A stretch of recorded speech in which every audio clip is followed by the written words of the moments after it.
ఐటీలో ఎంట్రీ కావాలా? Training software engineer గా అజా కోడింగ్ ట్యూటర్ లో 2 వీక్స్ ట్రయల్ పీరియడ్ లో వెంటనే చేరండి.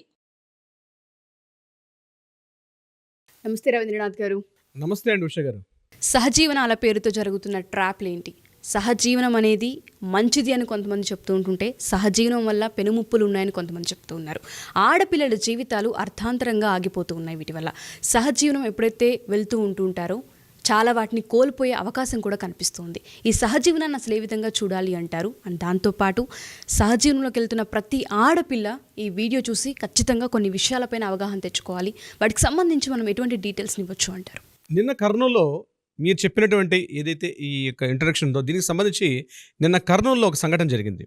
ప్రేమ పేరుతోటి ఇద్దరు కలిసి సహజీవనంలో ఉన్నారు. 2 ఏళ్ళుగా కలిసి ప్రేమించుకున్నారు, పెళ్లి చేసుకోలేదు. కానీ శారీరకంగా వ్యవహారికంగా పూర్తిగా సమాజంలో లివ్ ఇన్ రిలేషన్స్లో ఉండడం జరిగింది.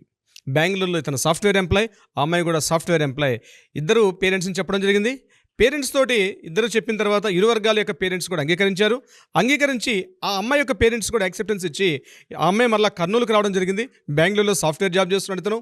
ఇద్దరు కలిసి నిశ్చితార్థం కూడా బహుశా 1-2 డేస్ బ్యాక్ అనుకుంటా నిశ్చితార్థాన్ని కూడా కన్ఫర్మ్ చేసుకున్నారు.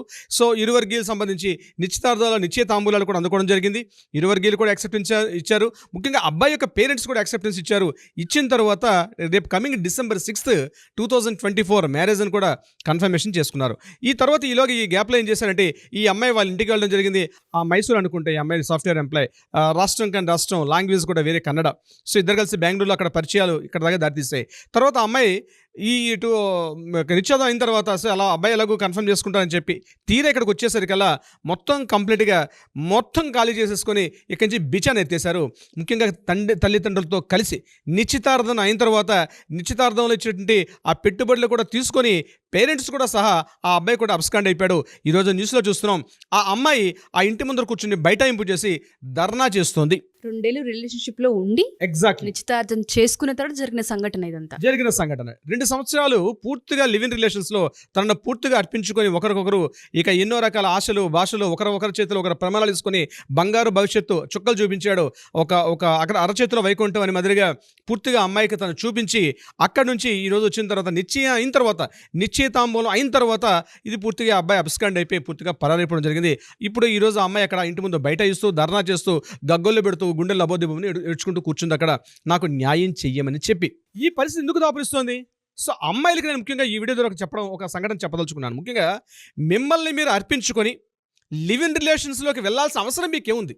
ముందు మన పెద్దవాళ్ళు ఇటువంటి ఎప్పుడైతే శారీరక సంబంధానికి ఒక ప్రామాణిక సూచించారు, మీరు కలిసి పెళ్లి చేసుకోండి, ఇరు వర్గీయులు కూడా కూర్చొచ్చి ఒక పద్ధతి ప్రకారం ఏ మతవర్గం అయితే ఆ మతానికి సంబంధించి పూర్తిగా ఒక సిస్టమేటిక్గా ఒక మ్యారేజ్ అనే తంతు ఏర్పాటు చేసి ఇరు వర్గీయులు కూడా అమ్మాయికి తోడుగా ఉండడం కోసం. ఎందుకంటే అమ్మాయి అంటేనే పూర్తిగా ఒక అందమైనటువంటి ఊహలో ఒక అందమైనటువంటి ఒక వస్తువు. నేను వస్తువు అనే పదం వాడుతున్నందుకు నేను క్షమించాలి దయచేసి మన మిత్రులు కూడా. ఎందుకంటే ఒక అందమైనటువంటి దాన్ని అపురూపంగా చూసుకోవాలి.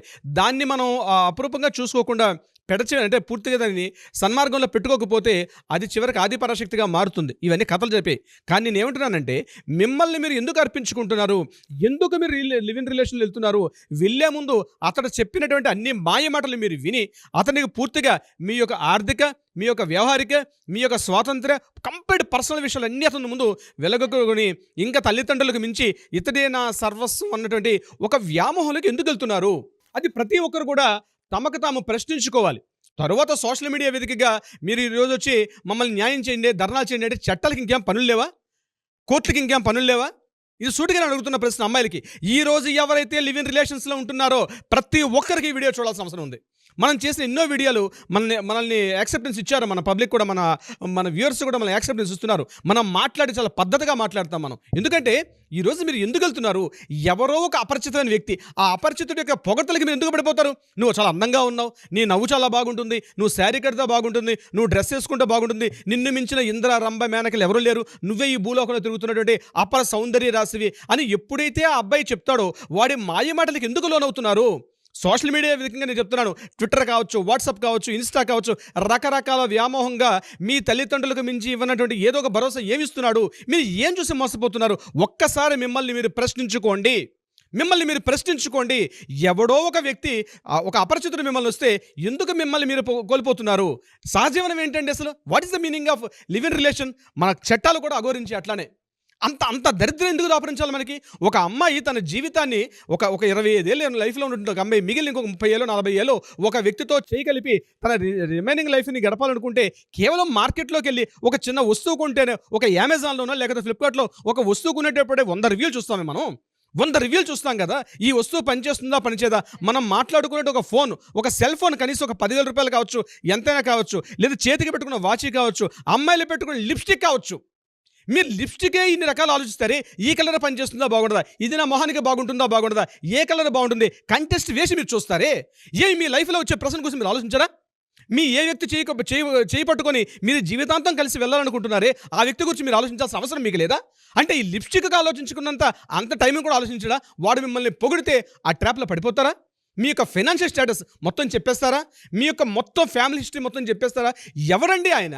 ఎవడా వ్యక్తి? ఎవడు మిమ్మల్ని కాస్త ఒక ఏడాది పరిచయం, ఒక నెల పరిచయం, ఒక రోజు పరిచయం, ఒక 15 రోజుల పరిచయం, ఆయన గురించి మీకు ఏమని తెలుసు? మిమ్మల్ని మీరు ఎందుకు అర్పించుకుంటున్నారు? నేను సిగ్గుడిచి మాట్లాడుతున్నాను. అంతగా అబ్బాయి ఆగలేకపోతే పొమ్మని చెప్పండి. చాలా కేంద్రాలు ఉన్నాయి, అక్కడ పోతాడు. మిమ్మల్ని మీరు అర్పించుకునేటప్పుడు మీరు హద్దు పెట్టుకోలేరా? సరిహద్దుని మీరు కేటాయించుకోలేరా? ఎందుకంటే ఈ పరిస్థితులు దాపరిస్తున్నాయి. ప్రతిరోజు పేపర్ తిరిగేస్తే, ప్రతిరోజు న్యూస్ ఛానల్స్ ఓపెన్ చేస్తుంటే ఇవే వార్తలు పేపర్లో కనీసం ఒక 10 న్యూస్లు ఇవే. ఈరోజు పేపర్కి, సోషల్ మీడియాకి న్యూస్లోకి వచ్చేవి 1-2 న్యూస్లు అయితే, రాకుండా ఉన్నటువంటి న్యూస్లు కొన్ని వందలు కొల్లలు కనిపిస్తున్నాయి. నేను ప్రతి ఒక్కరికి చెప్తున్నా, ఈరోజు చట్టాలు ఖాళీలు లేవండి, న్యాయస్థానాలు ఖాళీలు లేవు, పెండింగ్ కేసులు పేరుకుపోయినాయి, మిమ్మల్ని పట్టించుకునే పరిస్థితి లేదు. ఈరోజు కోర్టులు కానీ పోలీస్ స్టేషన్లు కానీ ఏది కూడా సమయం మిమ్మల్ని కేటాయించలేరు. మిమ్మల్ని రక్షించుకునే హక్కు మీ పేరెంట్స్, తర్వాత ఇమిడి మిమ్మల్ని మీరు మాత్రమే. మిమ్మల్ని మీరు బాధపడితే చూసేది మీ తల్లిదండ్రులే. వాళ్ళు తట్టుకోలేరు. వాళ్ళ కంఠశ్వాస ఎవరు తీరుస్తారు? మిమ్మల్ని కన్నందుకు వాళ్ళకి శిక్షిస్తారా? వాళ్ళని శిక్షించే హక్కు మీకుందా? వాళ్ళకి ఏమని శిక్షించే హక్కు మీకు ఇస్తారు? మిమ్మల్ని కనడం వాళ్ళు చేసిన తప్ప? మిమ్మల్ని మీ కంట్రోల్ లేదా? ఏం చేస్తున్నారు? ఇటెళ్తుంది ఈ సమాజం. ప్రతి ఆడపిల్ల కూడా గుండె మీద చేసుకుని, ఎవరైతే ఈరోజు ఒక ప్రియుడితో కలిసి ఉన్నారో, ఒక ప్రేమికుడితో కలిసి ఉన్నారో, ఎవడో ఒక మూడో వ్యక్తి అపరిచితుడితో మీరు మాట్లాడుతున్నారో, ఇన్స్టా కావచ్చు, సోషల్ మీడియా కావచ్చు, ఏదో ఒక వేదిక ద్వారా మీకు పరిచయమైన వ్యక్తి ద్వారా మీరు ఏదైతే సహజీవనం సాగిస్తున్నారో, అది మనస వాచ కర్మన సహజీవనమే. మాటలతో చేసేది కూడా ప్రాస్టిట్యూషనే, ఫిజికల్గా చేసేది కూడా ప్రాస్టిట్యూషనే. ఏదైనా వ్యభిచారమే. అది మానసిక వ్యభిచారం కూడా వ్యభిచారం ఎందుకు వస్తుంది? ఏ రోజు మన శాస్త్రాలు ఘోషించే, మీరు చేసేది ఫిజికల్గా చేసేది వ్యభిచారం కాదు, మీరు మెంటల్గా చేసేది కూడా వ్యభిచారమే. ఈరోజు సోషల్ మీడియా వేదికగా మీరు ఒక చాటింగ్ మాట్లాడుతున్నారు, ఒక వాట్సాప్ సెండ్ చేస్తున్నారు, మిమ్మల్ని మీరు సెల్ఫీ వీడియోలు తీసుకుని పంపిస్తున్నారు, నగ్న వీడియోలు పంపిస్తున్నారు. ఏమి అఘోరించారండి ఆడవాళ్ళు? ఎందుకు ఎంతవరకు బ్రతికిస్తున్నారు అంటే ఒక విషయం చెప్తారు. ఈరోజు ఆర్థిక స్వాతంత్రం వచ్చింది కాబట్టి, వాళ్ళ ఫైనాన్షియల్ స్టేటస్ వాళ్ళు సంపాదిస్తున్నారు కాబట్టి, అందువల్ల ఈ రకంగా బ్రతికిస్తున్నారని చెప్పడం నేనైతే ఈ విషయాన్ని యాక్సెప్టెన్స్ ఇవ్వను. అంటే ఆడపిల్లలకు ఆర్థిక స్వాతంత్రం అవసరం లేదా? ఆర్థిక స్వాతంత్రం వచ్చేందుకు గాను ఈ రకంగా ప్రవర్తిస్తున్నారని చెప్పి అనడంలో ఎంతవరకు కరెక్ట్? సో ఈ రోజు ఎవరైతే కుహనా మేధావులు ఇలాంటి సంఘటనలు జరిగేటప్పుడు వాళ్ళు ఒక విషయాన్ని చెప్తారు, కేవలం అమ్మాయికి ఆర్థిక స్వాతంత్రం వచ్చింది కాబట్టి ఈ రకమైన పెడత్రోవలు తొక్కుతున్నారు అంటారు. ఇది కరెక్ట్ కాదు. అమ్మాయికి ఆర్థిక స్వాతంత్రం కావాలి. ఒక ఇంటిని చక్కబెట్టుకుంటున్న స్త్రీ, ఒక భారతదేశానికి ప్రధానమంత్రిగా పనిచేస్తున్న ఎంతోమంది స్త్రీలు తన వ్యక్తిగత విషయానికి ఎందుకు గోప్యత ఉంచుకోలేకపోతున్నారు? ఒకసారి, 2 సార్లు, 10 సార్లు, 100 సార్లు ఆలోచించండి. ఆలోచించే మీరు ఒక వ్యక్తితో, మూడో వ్యక్తితో పరిచయంలోకి వెళ్ళండి. నేను ఇంత ఆవేశంగా మాట్లాడుతున్నానంటే నా యొక్క ఆవేదన అట్లా ఉంది ఉష గారు, నా ఆవేదన అట్లా ఉంది. నేను చూస్తున్న కొద్దీ నాకు ఈరోజు ఈ అవకాశం దొరికింది కాబట్టి, ఈ వేదిక ద్వారా నేను మీతో ఒక చర్చా వేదికగా మాట్లాడుతున్నాను కాబట్టి నా ఆవేదన వెలిబుస్తున్నాను. ఒక యాజ్ ఎ బీయింగ్ అడ్వకేట్గా రోజు చూస్తున్న కేసులు ఏంటంటే ఇసుక వేస్తారు వాళ్ళంత జనాలు. డివోర్సులు కావచ్చు, సోషల్ మీడియా వేదికగా రకరకాల కేసులు. నిన్న ఐ థింక్ ఈ రోజు అనుకుంటాను, భువనగిరిలో జరిగే సోషల్ మీడియా వేదికగా ఇన్స్టాగ్రామ్లో పరిచయాలు అయ్యాయి. ఇన్స్టాగ్రామ్లో పరిచయం ద్వారా ఒక అమ్మాయి పరిచయం తర్వాత వాడేదో ఈ మీద పూర్తిగా హక్కు ఉన్నట్టుగా, కంప్లీట్గా ఆ మీద ఒక రివెంజ్ తెచ్చుకున్నట్టుగా రకరకాల అబ్యూజ్ లాంగ్వేజ్ తోటి ఆ అమ్మాయిని క్రిటిసైజ్ చేస్తే, చిన్న అమ్మాయి తట్టుకోలేక ఆత్మహత్య చేసేసుకుంది ఈరోజు. అంటే ఈ సోషల్ మీడియా వేదికగా మనం చేస్తుంటే ప్రచారం ఏంటి? ముఖ్యంగా ఇంతకుముందు కంట్రోల్ ఉండేది. ముఖ్యంగా విషయంలో ఉష గారు ఒక కంట్రోల్ ఉండేది. ఈరోజు కంట్రోల్ తప్పారు, దాడి తప్పారు. చట్టాలేంటి, న్యాయాలేంటి, కోర్టులేంటి, అవన్నీ కాసేపు పక్కన పెట్టండి. మీకు మీరే జడ్జిమెంట్ చేసుకోండి, మిమ్మల్ని మీరే జడ్జిమెంట్ చేసుకోండి. ఒకవేళ ఆ పరిస్థితి లేని పక్షంలో మీరు జడ్జి చేసుకోలేకపోతున్నారు, డెఫినెట్గా మాలాంటి అడ్వకేట్స్ ఉన్నారు, మాలాంటి సైక్రటిస్టులు ఉన్నారు. డెఫినెట్గా సంప్రదిస్తే వాళ్ళకి ఒక దిశానిర్దేశం చేసే విధంగా ఒక మార్గనిర్దేశం చూపించవచ్చు. అంతేగాని పూర్తిగా చేతులు కాలేక ఆకులు పట్టుకునే పరిస్థితి అనాది కాలంగా స్త్రీ మీద జరుగుతున్న అఘాయిత్యాలు, సిచ్యువేషన్ మారుతున్నాయి, పరిస్థితులు మారుతున్నాయి, వేదికలు మారుతున్నాయి, కానీ అఘాయిత్యాలని అలానే జరుగుతున్నాయి. కాబట్టి నేను ఒక్కటే అవేర్నెస్ ఉండాలి. Self awareness is the very very important.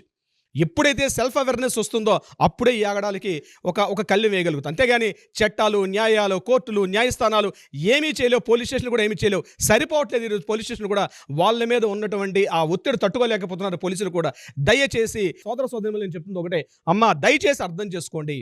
ఇటువంటి అఘాయిత్యాలకు మీరు వెళ్ళేటప్పుడు ముఖ్యంగా మిమ్మల్ని మీరు కంట్రోల్ చేసుకోండి.